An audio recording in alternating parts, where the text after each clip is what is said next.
We'll get it done one way or another, because that's what we're about. That feels good. Yeah, that makes my days. I get to talk to a horse.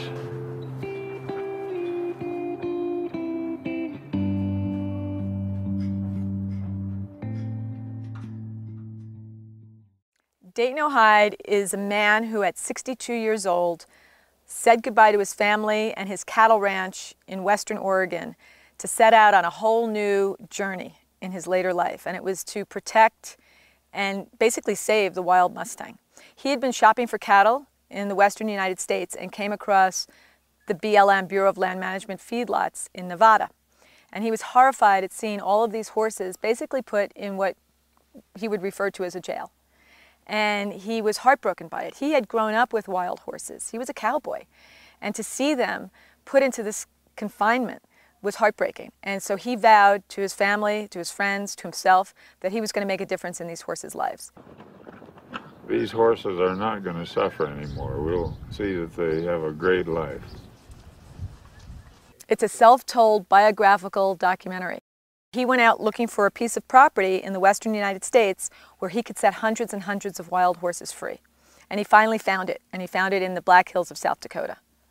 At 62 years old, he put this on his credit cards. At 62 years old, he fenced 8 miles of fencing. At 62 years old, he went to Washington, D.C. to lobby the government to allow him to take these horses from the BLM and promise them that he would put them on this magnificent 12,000-acre sanctuary and that they wouldn't interfere with local farmers and ranchers. The story is about Dayton. So when I met him 21 years ago, I thought I was doing a story about wild horses. But what I learned was there was a man that was rich in conservation from the time that he was 13 till his senior years. Dayton is this larger-than-life cowboy. He stands 6'5" and has always been taller than me.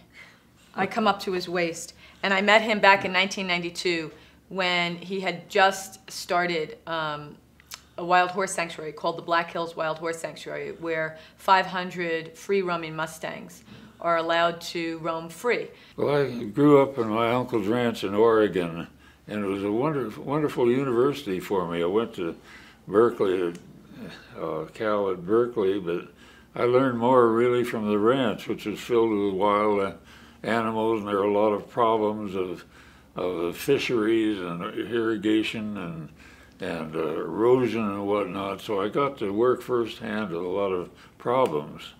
And when I finally went out and lectured to people, it was a little hard to refute what I had to say because I'd already done it and made it work. And I built a lake with 3.5 miles of shoreline that's now one of the great migratory stops for waterfowl. The fish weigh 6 or 8 pounds there, and people had thought I was crazy building it.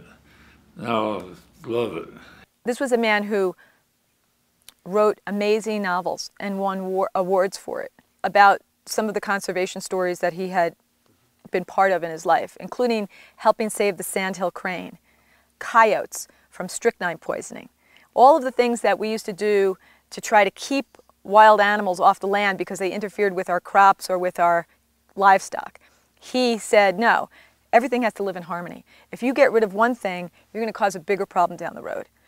And when I got to be 62 and other people were retiring, well, I still had a lot of energy left, and I came back to South Dakota from Oregon, left the ranch to my kids, and set up a wonderful 14,000-acre system for wild horses where they'd been captured by the Bureau of Land Management, and now they run free, and nobody's ever gonna capture them again.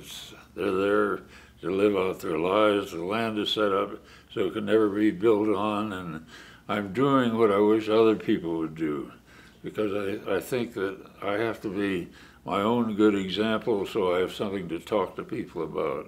He's befriended the Native Americans, and he's allowed them to come back to their sacred land.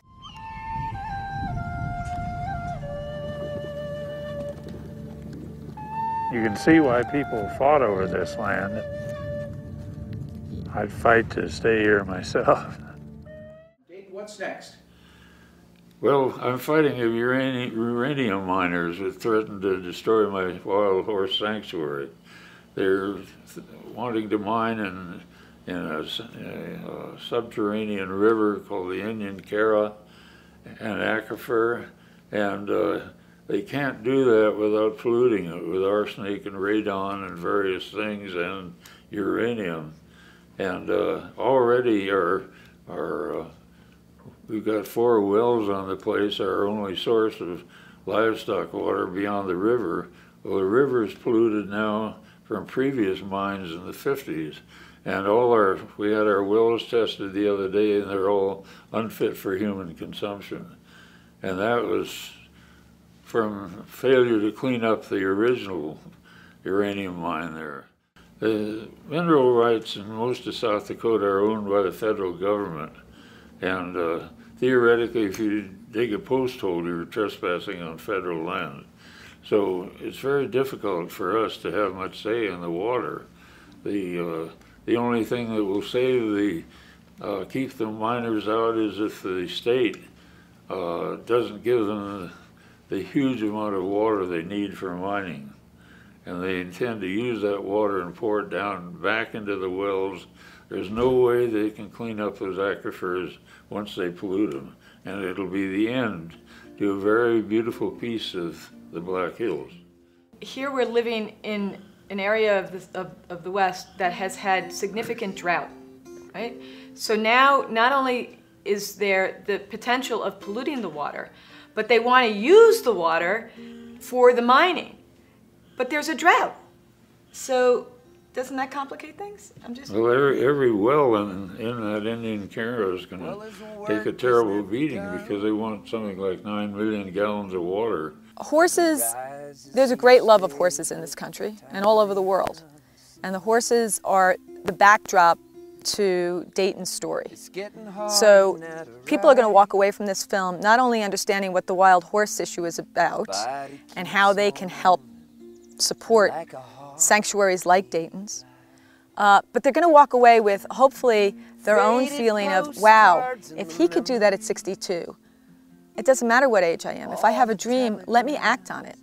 And hopefully that dream will better the world in the end. So now I'm fighting those uranium miners, and I'm 88 years old, and it's really the last big fight I'll ever have, but I'm going to win this one. What a lovely ride for a hawk that glides. What a lovely ride. What a lovely ride for a hawk that glides. What a lovely ride.